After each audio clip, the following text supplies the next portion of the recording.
Welcome to Satsang. Hello, Vishrant. Can you please talk about the light of awareness?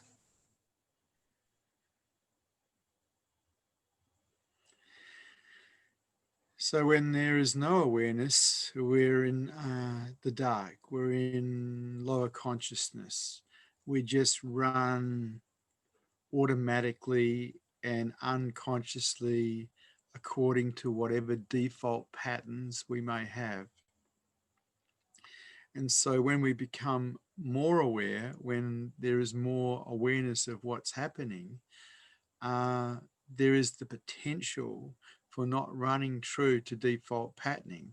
There's the potential for seeing things that may be causing detriment in our lives and not running them.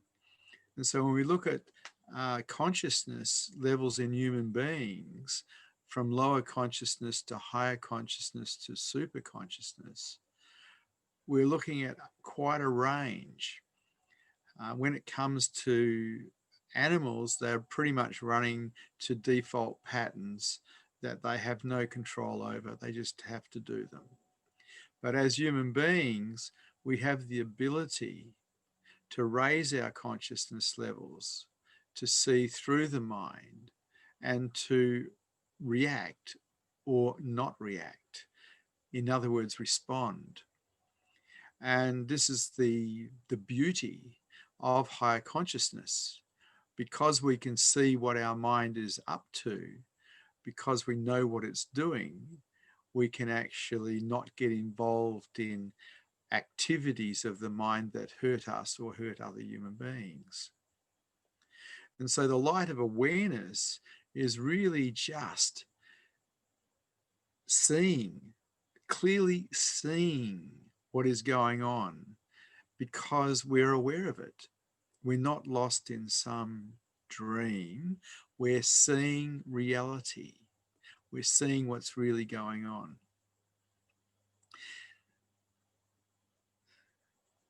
So for me, I sought out awakened teachers. I sought out awakened people.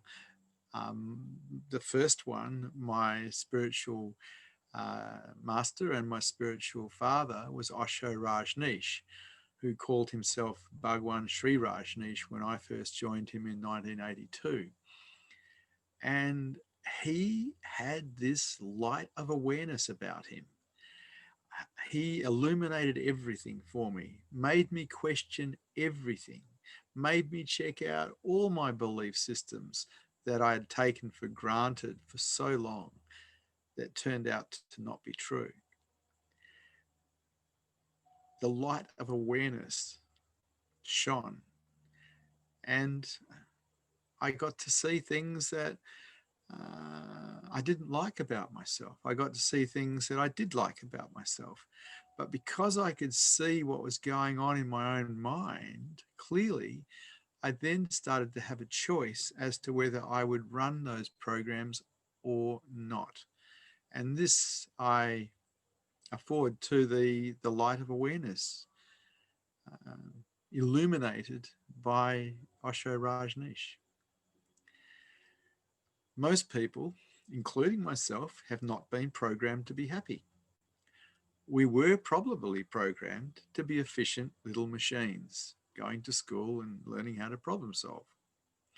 But I can't remember anywhere in my schooling where I was taught or programmed on how to be happy.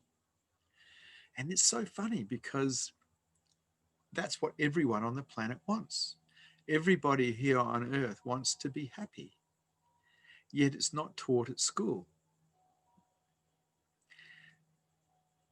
So we pursue things in an endeavor to make ourselves happy. Usually we pursue wealth or success in something. We pursue relationship. We pursue the ownership of objects, houses, cars, whatever else, thinking that in some way these things will make us happy.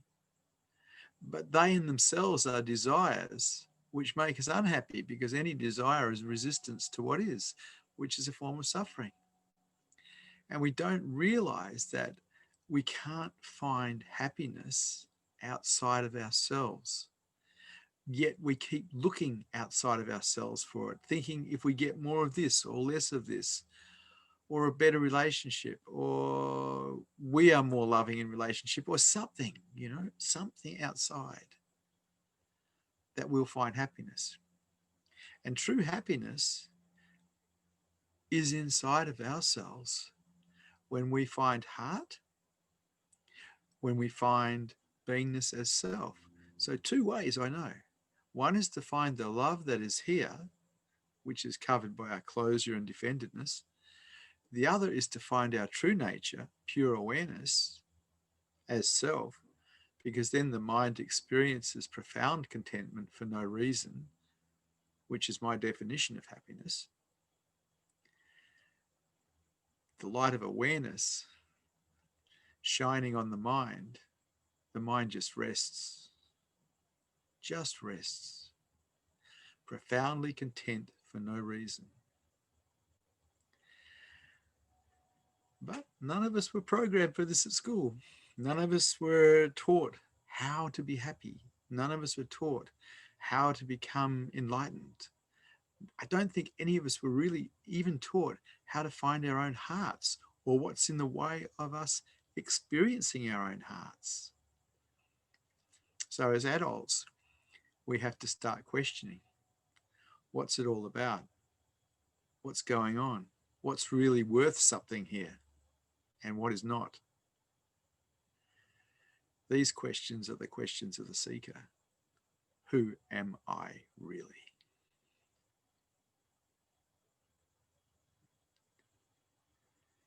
Any questions? Any statements? Any challenges to this teaching today? The first question is as follows. You were speaking of the pursuit of happiness outside of ourselves, gathering material things, relationships, experiences. What can make people pursue happiness in a way that really works? The recognition that we can't find happiness outside of ourselves takes away a great deal of the problem. Our constant desiring of things to be different than how they are is actually a form of suffering. Yet we're programmed to believe that if we're ambitious for things, for life, for success, this is a good thing. Wow, have we really examined what ambition is? Have we really examined how much discontentment there is in being ambitious? And if it becomes a default pattern, and in most people who are ambitious, it does, it never stops. It just runs continuously until the person dies. And so I feel sorry for people who are ambitious because I know that they are suffering more than most. Yet in the West, we admire them. Oh, ambitious man, ambitious woman, they're getting somewhere. Well, they're not getting happiness. Ambition equals suffering, not happiness. To know you have enough brings a certain level of happiness. To constantly want more is misery.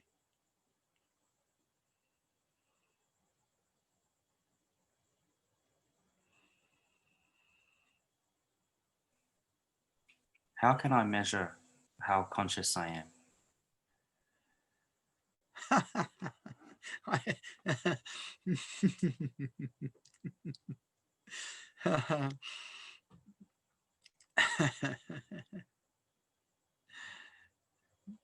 Okay, so if someone disagrees with you or does something that you don't like, or there's something happening in the world that you don't like, and you contract towards that, go into resistance towards that, it means there's some unconsciousness there. Because if you're truly conscious, you don't contract, you don't resist, you accept life as it is. That does not make you ineffective. It just means you accept life as it is and still be effective in the material world. So if you're contracting over life, there's a place where you're unconscious. There's a place where you haven't shown up with acceptance and love. And so just as a teaching towards higher consciousness in itself, the practice of openness is so brilliant. Every time you find yourself closing or contracting or resisting life, all the same thing, open up. Undo any belief system that supports that contraction, that resistance. Open up. And if you open up enough, you'll find heart, the true jewel of consciousness, which is always here, just veiled by a mind full of thoughts, full of defense systems, full of closures, full of resistances. Openness truly counts for everything. Practice openness. It's brilliant.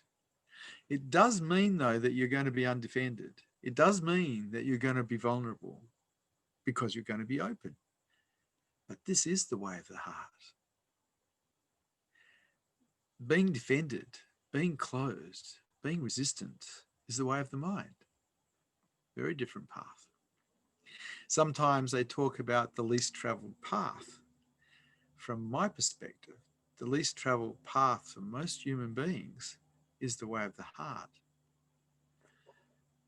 To live in the world open, vulnerable, with your heart on your sleeve, you do get to perceive love, and you will get hurt from time to time.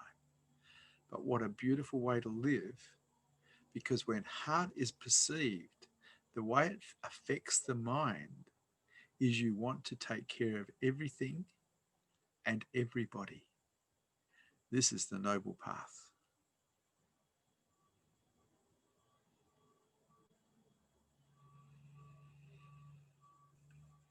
What did it take for you to be completely happy with what you've got all the time?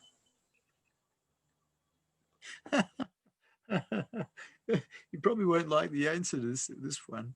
The answer is very simple: an absence of I. You see, the I has a lot of trouble being happy.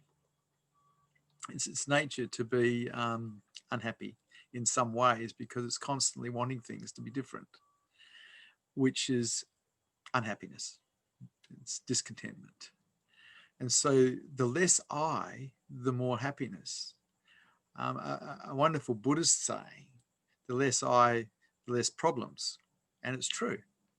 No I, no problem.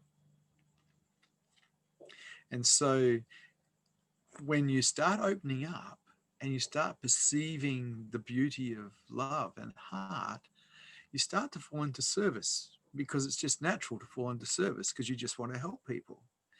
Now, the more you fall into service, the less I there is, because you put yourself aside for the benefit of whatever else you're doing. It may be a person, it could be an animal, it could be a plant, it could just be vacuuming the floor. But you've put yourself into service, and so you as an I have taken a back seat. The less I, the happier you can be. Because the I is not a happy thing. It's not there all the time. People think, oh, my ego's here all the time. No, it's not. It's only there when there's ownership. You can go through a lot of the day without an I and operate perfectly well in the world. But people who are self-obsessed, people who are selfish, they have a strong I present a lot of the time. And as a result, they suffer a lot of the time. I think the way of the heart is the only way to live on this planet. To open up, and support heart. And then that affects your mind, and you find you just want to take care of everything and everyone. A beautiful way to live. But that's up to you. Nobody can make you do anything you don't want to do. It's up to you. You're the one that has to open up. You're the one who has to be vulnerable. You're the one who has to be undefended. It's up to you.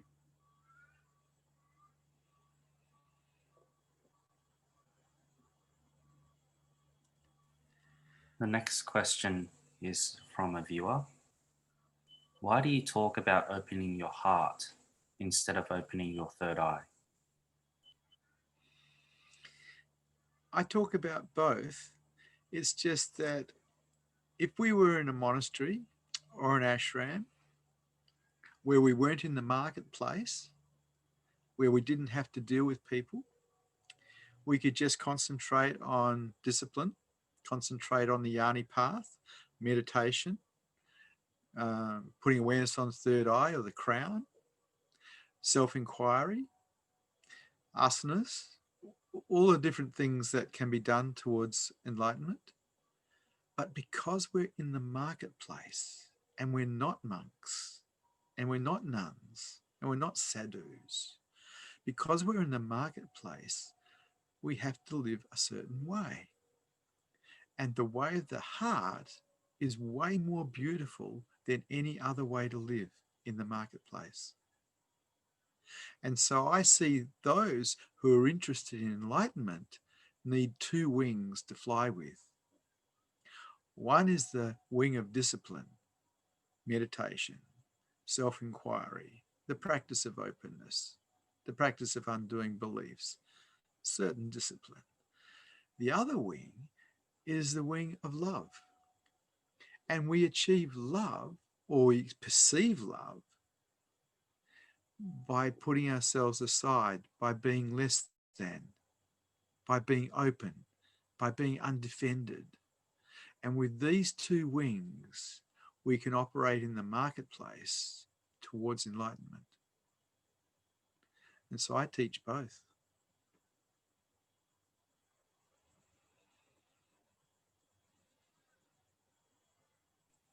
The next question. Is your consciousness level still rising?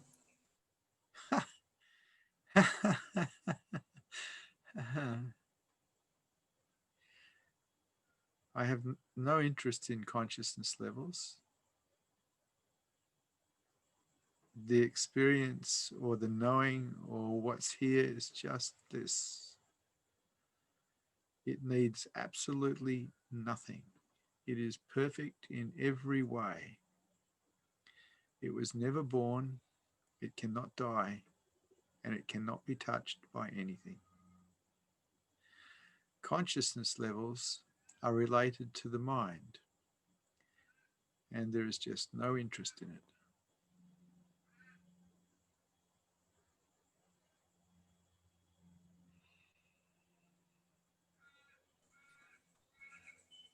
The next question.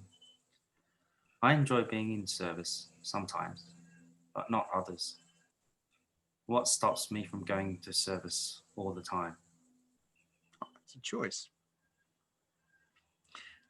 I remember when I decided that it would be a good idea to serve heart. And I decided that after experiencing some awakenings of the heart, where I felt that unconditional love for everybody and everything. But when I decided to serve heart, I wasn't experiencing that because I was too closed. And I realized that, well, if I'm going to serve heart, I've got to find a way to find heart again. I've got to undo me as an I, undo me as a psyche, so I can experience the beauty of love and then allow love to dictate how I live my life. And when love started dictating the way I lived, I just wanted to help everybody. Up until then, though, I recognized that that's how love would affect my mind, even though sometimes it wasn't, because it wasn't being perceived. And so I would actually do it anyway. I would serve heart. I had a practice of taking care of others, whether it was my family, my friends, my client base, strangers in the street. It didn't matter. I just wanted to find a way to lift everybody I met. This is the way of the heart.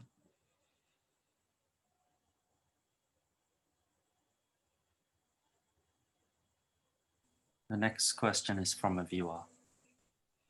I heard that if you are open, you may attract earthbound spirits that can drag your energy down.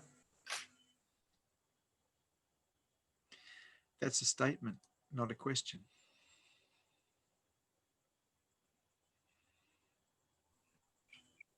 Would you like to comment on that? Or A comment on someone's statement. What for? the next question is as follows. Why are awakened people often said to be carrying the light? Okay. So someone who's awake has awareness aware of itself, or consciousness conscious of itself, or beingness aware of itself, which has absolutely nothing to do with the mind. There is something in all human beings that is aware, and usually it's aware of the mind and what the mind's thinking, and through the senses the world, and it's not aware of itself, but it's there.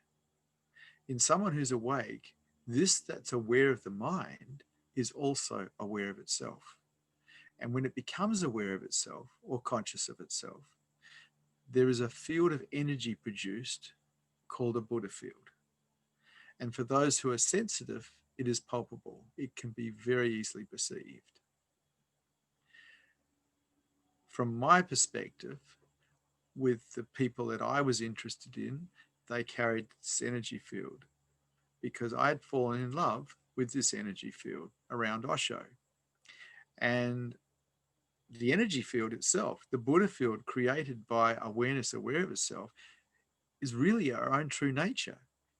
And so I would tune into that field of energy. It would open my third eye. It would open my crown chakra. It would open my heart chakra because I surrendered to that field of energy. It in itself is a doorway to your own nature, to your own true nature. And so sometimes it's called the light of awareness. Sometimes it's said that people who are awake carry this light, but that is the light. It is the Buddha field that is created by awareness being aware of itself in a human being. If that Buddha field is not there, that person is not awake, no matter what they sound like or what they do. The only way you can really detect if someone is awake is if they have a continuous 24-hour a day Buddha field.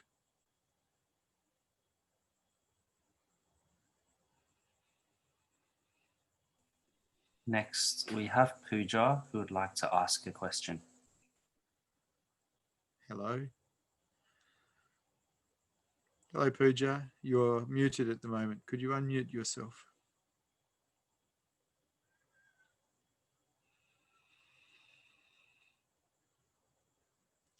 I'm sorry, you're muted. I can't hear what you're saying. Maybe you could ask a question later. The next question is from a YouTube viewer. Uh-huh. Is everything you tell us coming from the heart or from the thinking mind?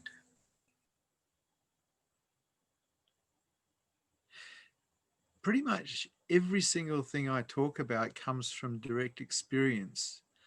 I don't talk about anything that is not direct experienced here. One of the failings I found in my seeking in the early days was I tended to believe people who were further ahead than me rather than looking for myself. And that was a big mistake. You have to look for yourself. You have to look inside yourself for the answers. And if they are your experience, then it is your knowing. And so I speak from my own knowing of what is real and what is not real. My intention is to help people get free. As far as heart's concerned, heart doesn't direct anything. Heart just loves. It doesn't have another capacity. Quite often people project onto heart that it does all sorts of things. It even thinks and talks, but it doesn't. heart just loves. And when that love affects the mind, then the mind will try to take care of everybody and everything, because that's how love affects the mind. But I talk from inner knowing, and love is here. But I can't say that I'm talking from love, because I can't even find an I that could own that love. And this is one of the things people don't understand about enlightenment. You as an I don't ever, ever, ever wake up. You can't, because you're a dream. That's aware of the I becomes aware of itself. That is awakening. And the I surrenders. It lays down. It's over. The masquerade has finished.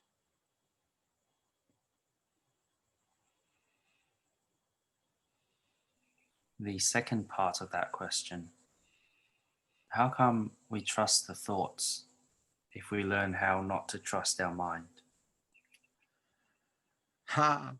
I got to a stage before awakening where I trusted silence and stillness and nothing else.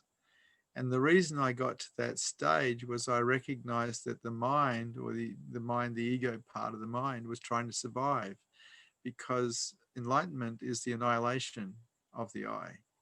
And so it would try to survive by creating problems, by little helper thoughts.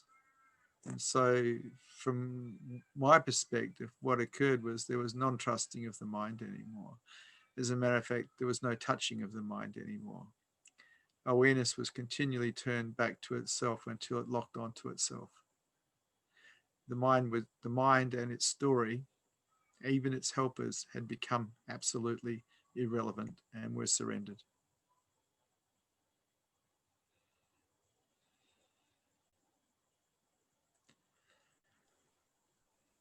Is higher consciousness necessary for waking up? Heck yeah. Well, you have a look at lower consciousness. Lower consciousness means you're caught in a dream which is based on programming you received from mum and dad, your peers, your schooling, your government, your religion, and none of those things involved freedom. They usually involved you resisting life and being a victim to life in some way. Locked in lower consciousness does not support superconsciousness. Higher consciousness supports superconsciousness. And so the work, if you want to see it as work, for the seeker is to actually produce a mind that will support superconsciousness enlightenment. A mind that is locked in lower consciousness is only going to support suffering. Look for yourself and see.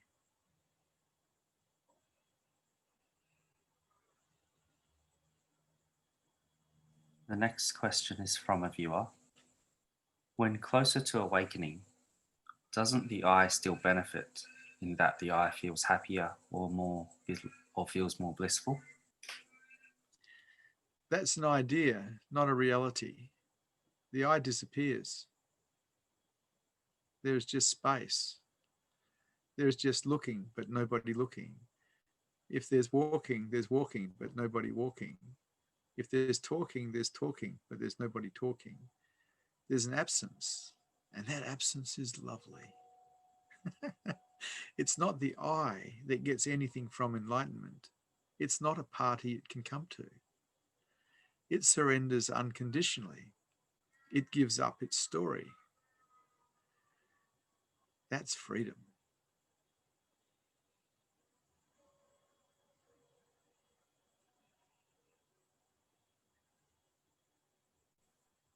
When you say that you surrendered to the Buddha field of your teacher, how did you surrender to it? I tuned into the field of energy because I could perceive it, and I allowed it to annihilate me.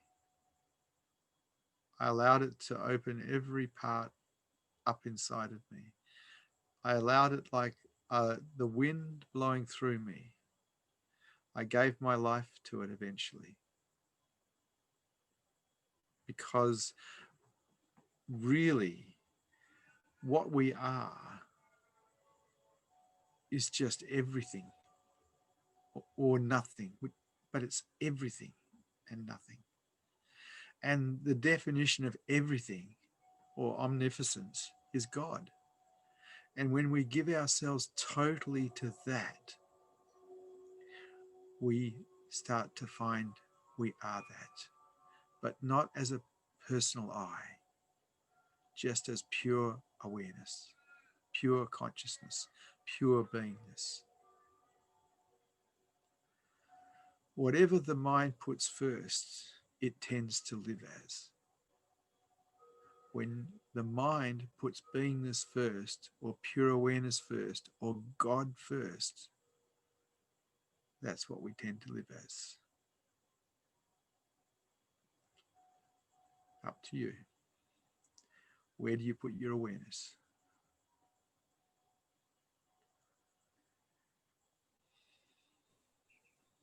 What does the phrase become a light so others can see mean? Become a light so others can see simply means you wake up so others can find themselves as truth, so others can see. It is a complete sacrifice, because if you wake up, you've sacrificed the I to wake up. And so enlightenment is not a selfish thing. It can't be. It can't be for self, because first of all, self's not real. The I is not real. And so you wake up so others can see. You surrender yourself so others can see. You give yourself to God so others can see. You give yourself to truth so others can see. Because when awakening occurs in you, there's a Buddha field produced. And in this Buddha field, people can find their minds slowing down. They can find their minds relaxing. They can start to find the background as themselves. And so you become a walking light so others can see when awakening occurs. This is a very beautiful way to live. But it's not for you, it's with others. There's no such thing as selfish enlightenment. That's not a possibility.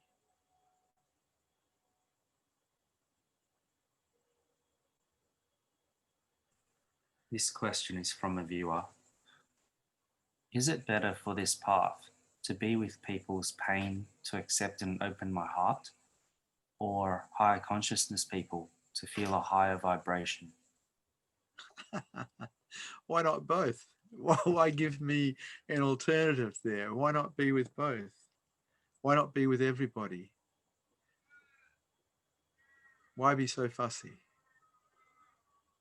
As you open up, you will take the pain of other people. That's just what happens. If you really want to raise your consciousness quickly, hang out with people who are further ahead than you. It's simple. It's a bit like any kind of sport. If you want to get good at any kind of sport, play against people who are better than you. The same goes with higher consciousness. If you really want to raise your consciousness levels, hang out with people who are further ahead than you. It's the way. This is the whole idea of the master-disciple relationship. The disciple comes to the master who's further ahead, hangs out with them, and there's a transmission. And in the transmission, there's awakening for the disciple. The disciple has chosen to be with someone who's further ahead so they can wake up. This works. It's up to you. The people that you hang out with will affect you. There's no doubt about that. It's always best, no matter what you're doing, to be with people who are going in the same direction as you, always. But that's up to you. From my perspective, I like to hang out with awakened people, because that's the fast way, that's the free way. It can be very uncomfortable though, because you're going to get shown all the things that are in the way. All the obstacles are going to get shown, and more than likely you're attached to them. So it's really a matter of learning to accept life and learning to let go of everything.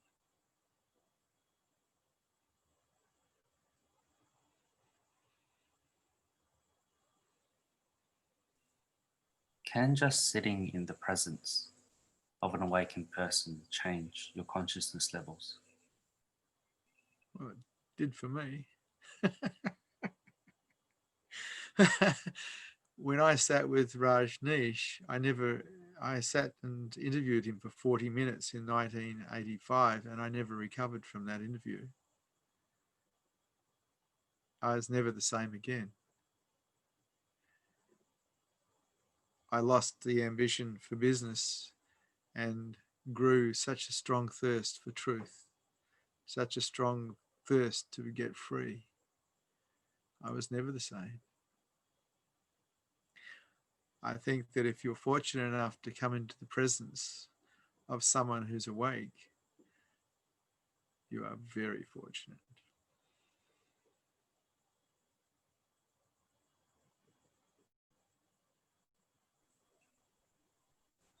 Can being in service to an enlightened person take you to higher consciousness and enlightenment? I believe that's true. And the reason I believe that to be true is I have a firm understanding that karma is real. Whatever we put into life, we get back. And so we have negative and positive karma depending on how we're living our lives. To be involved in trying to help other people get free would have to be good karma. The Buddha, the Gautama the Buddha, stated that the highest karma a human being can obtain is to teach the Dharma. In other words, to teach the teachings that help people get free. I tend to agree. And so when you support somebody who is actually teaching the Dharma, helping people to get free, you are gaining good karma for yourself. But of course, the same goes for if you try running someone down who's trying to get people free, if you try discrediting them in some way, if you turn people away from them, I think that would attract a certain sort of karma as well. And that wouldn't be so positive.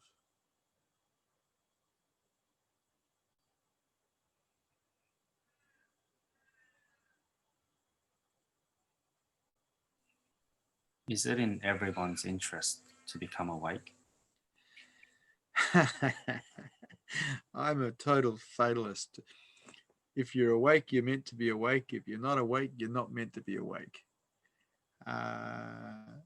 People like this idea of a quickening where everything's moving towards awakening in a faster way. I don't see it that way.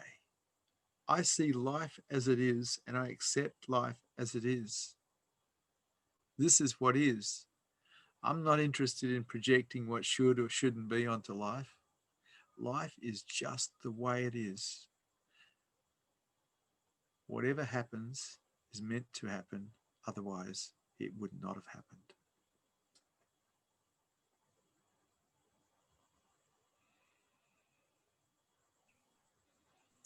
The next question is from a YouTube viewer.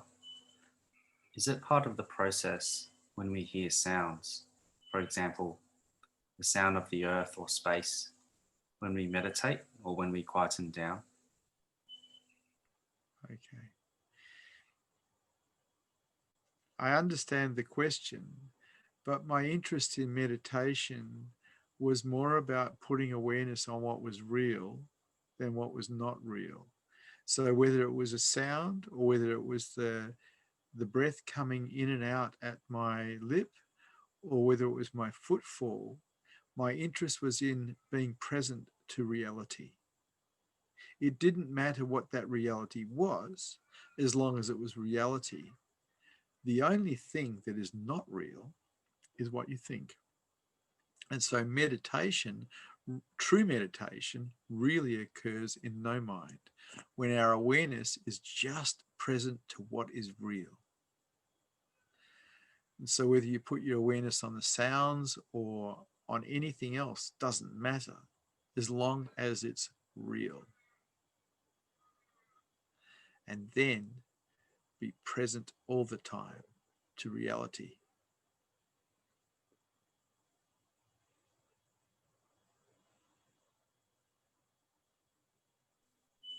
The next question is from a viewer. If karma is in charge, so to speak, then are all our efforts in vain? Look, if you go to any Buddhist monastery in the world and you speak to the Ajahn as a layperson, and you say, Ajahn, what can I do to become enlightened? And from my experience, what they'll tell you is you need to become more generous, more kind. And the reason they say that is because they believe that you need good karma to even hear the truth, to even become a monk. And you gain good karma by being a nice person. It counters all the negative karma you might have picked up when you weren't so nice. And so I teach people the way of the heart. And really, if you look at the way of the heart, it's just lovely to take care of other human beings. It's lovely to be in service to the plants, to the animals, to the planet, to vacuuming the floor. But when we're giving, because this is giving, we are accruing good karma.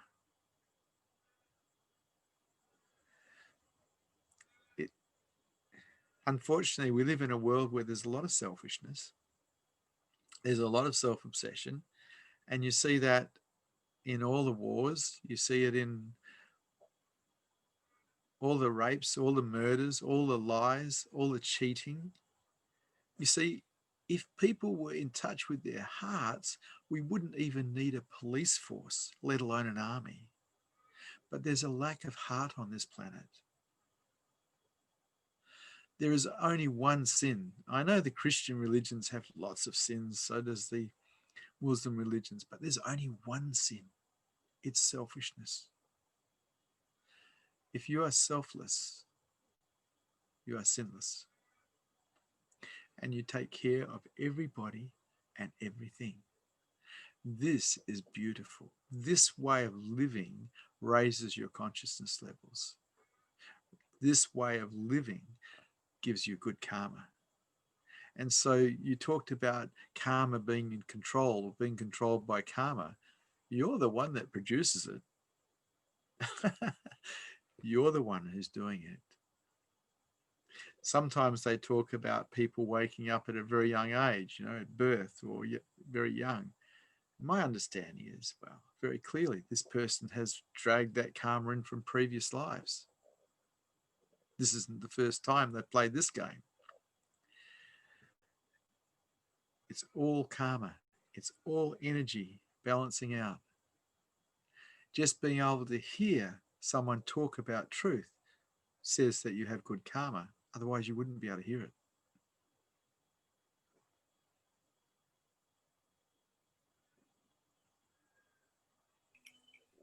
The following question is from a viewer. Is it good to look back at the past and think that it was all fate?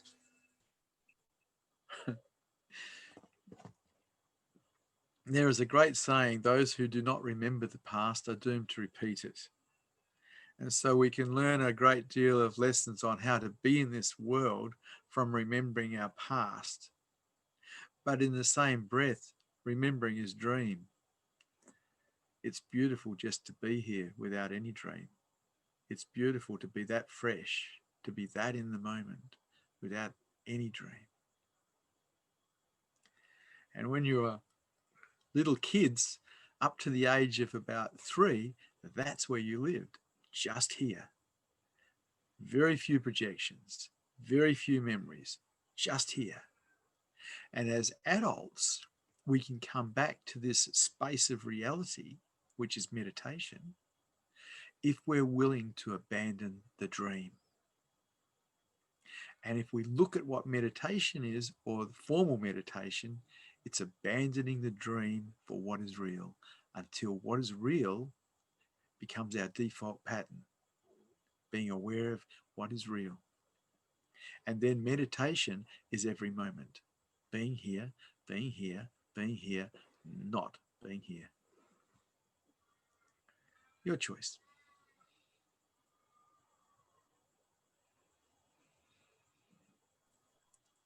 Next question is from a viewer. Is tuning into the energy of the Buddha field and witnessing the mind enough to awaken?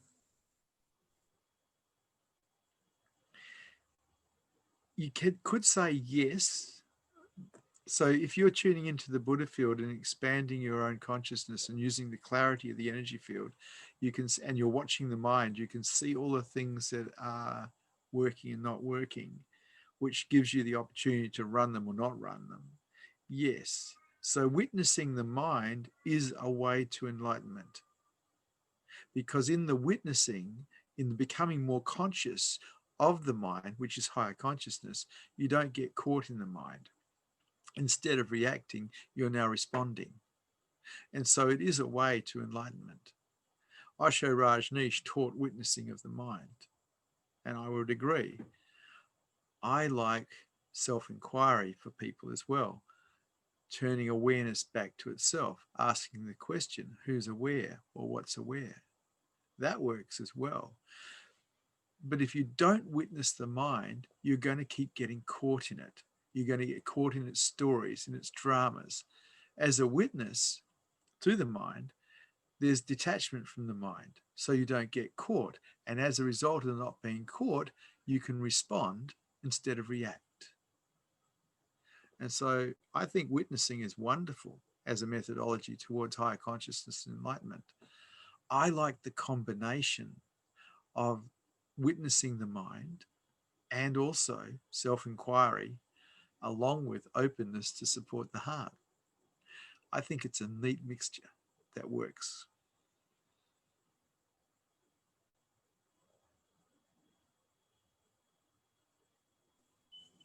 If we begin to serve heart, do we become a light for others? Yes, you do, because if you begin to serve heart, you will take care of others. It's just how heart affects the mind. It's just how love affects the mind. You will become a light. Yes.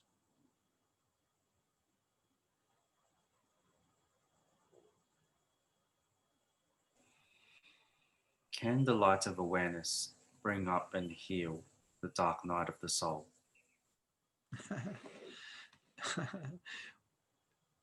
The problem with the light of awareness on people is if you come into the presence of someone who's awake, it does expand your mind. You do find more silence, you find stillness, you find the third eye starting to open, you find the crown starting to open, but you also find that all the coping mechanisms that have held down all of your pain bodies for your lifetimes start to become undone as well. And so in the presence of someone who's awake, you start to open up, and everything that's inside that has been kept prisoner for lifetimes starts to emerge. Carl Jung called this the dark night of the soul, and it can very much be the dark night of the soul. What's required during that process is acceptance. You allow it to occur. You be tenderly okay with whatever appears, and it will come and it will go. The problem is we are programmed for comfort. We're programmed to avoid pain and chase pleasure. And because of this, we tend to avoid our own wounding, which stops us from healing our own wounding. But as you go up and up and up in consciousness levels, you need to heal your wounding. You need to be okay with it. You need to be okay with everything. And so the dark night of the soul occurs, and you be okay with that, and everything comes out. It's like an old friend you've had in prison for years leaves. But that's up to you. It does mean that you'd have to be willing to experience discomfort because it's not comfortable to feel your pain bodies. And that's up to you. You either are or you aren't.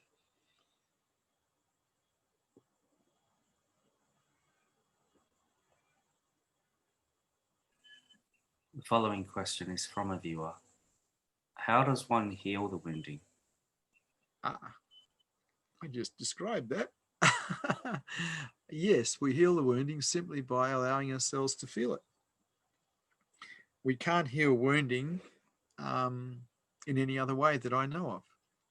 And the reason that people are wounded is because they have wounding inside of them that they're not willing to feel. Because if we were willing to feel it, we'd heal it.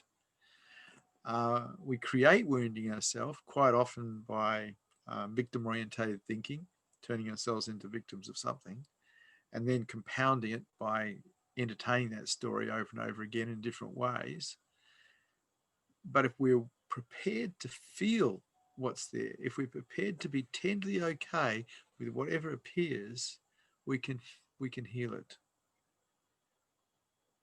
But the operative word is tender, not just okay, tenderly okay. And we can feel it, we can heal it.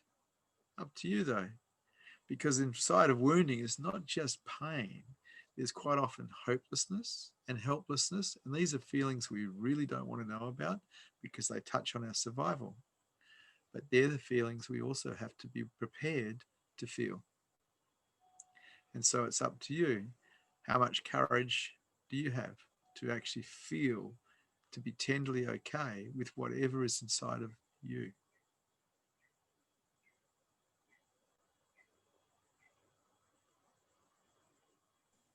The next question is from a viewer. When we attempt to turn awareness onto beingness, is it perceivable that we are heading in the right direction? What's up? If you start turning awareness onto itself and you start discovering that you are that awareness, wow, is your life going to be different? That's actually what happened to me in 1987, 2 years after interviewing Osho. Awareness became aware of itself while walking on the beach, or beachfront, or riverfront in Applecross in Perth, West Australia, asking the question, who am I? And I found myself as the universe. Well, you get a taste of that and nothing's the same ever again, because it's really, really clear that you are not an I. You never were and you cannot be. And that what you actually really are is just awesome.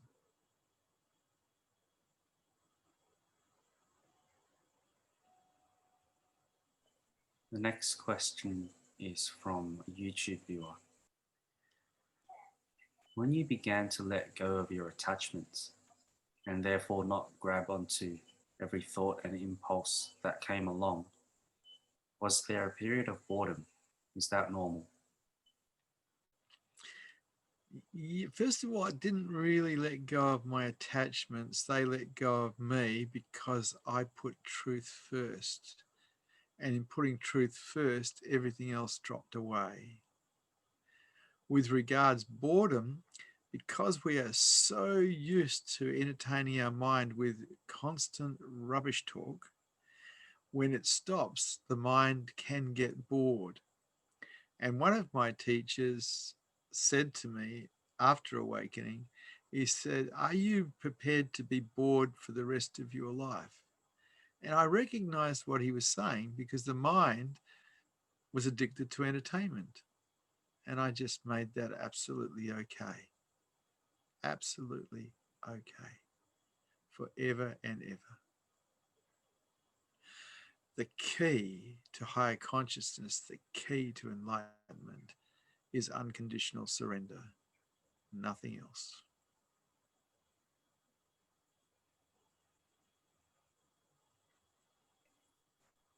Next question is from a viewer. So, does healing the wounding through tender acceptance, meaning separating the emotion that arises from the thought or feeling that created the painful emotion, that is, not going with a story from the past? You've got to be careful of the story because the story is probably victim orientated, which means it'll be used to create more wounding. And so part of healing the wounding is allowing yourself to feel what's there, to be tenderly okay with what's there, without wounding yourself again with some story about how hard done by you were. In healing wounding, we have to remove the thing that keeps topping the wounding up, and that'll be the belief system in victim-orientated thinking. And that's reasonably difficult to do, but it's absolutely possible. We are not victims. Victims volunteer to be victims. Things happen and we can volunteer to be a victim, or we can just see this is what happens. This is what is. The moment we become a victim of it, we've started to wound ourselves. Remove all victim orientation. See life, this is just what is, neither good nor bad, it's just what is. This cannot wound you. And it also ends the story of drama. And so the two things involved in healing the wounds of the heart, the willingness to be tenderly okay with whatever's appearing, and also the willingness to not be a victim.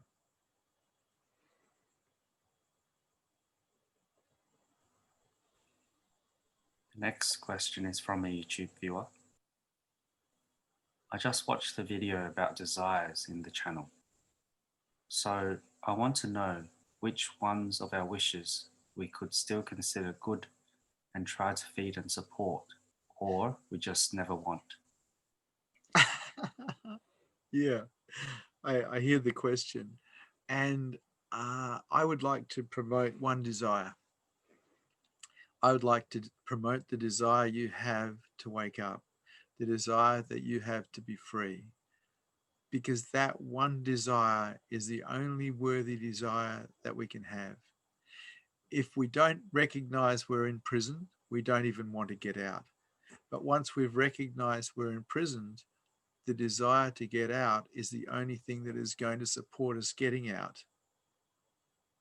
And so that thirst for truth has to be fired up to a level where you'll move to action to make it so. There is no other way. All other desires, don't put too much emphasis into them, otherwise they'll create suffering in you. The more strongly you addictively demand anything, the more suffering there is. And that even goes for the desire to be free. But it is the only desire that is worth having. There is no other desire that's really as valuable as that one, because that's the one that can get you out of prison. That's the one that will motivate you to do whatever you need to do to get free. And so awake teachers are really there to point people in the right direction and to fire up the thirst for freedom. This is the true revolution.